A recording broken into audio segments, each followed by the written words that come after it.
this exhibit was arranged for by the 621 Gallery. You put in an application, and I had this scheduled for over a year in advance, so to get this little room, the Nan Boynton Memorial Room. And it's a nice room to create in because you have your own little confine that you can make a world in.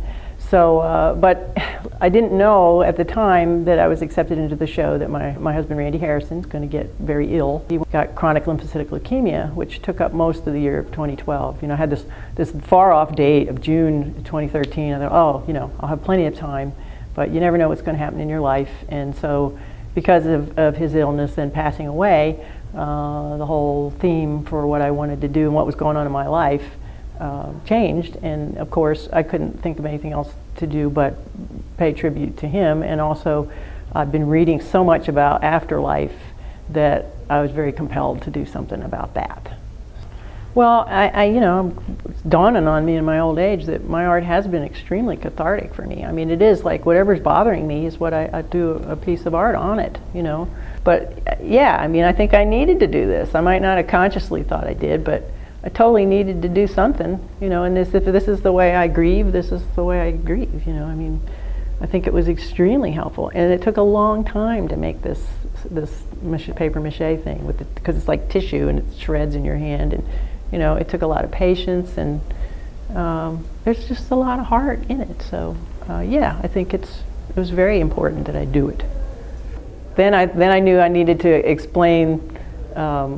Well, I wanted to share this experience I had after his passing. A friend of mine told me to go see a psychic, and I saw this lovely woman, Elisa Altamaro, and she was amazing. And I'd never really been to a psychic before, on purpose. And I told her that I understood, after spending so much time, with a person who was dying, that I get that the source, God, whatever you want to call it, I like to say the source, is ultimate love and ultimate wisdom. And that the afterlife is really the main event. This is fluff. This life thing is just fluff, And so I said, but if the afterlife is the main event, I'm having trouble really seeing where life really fits in.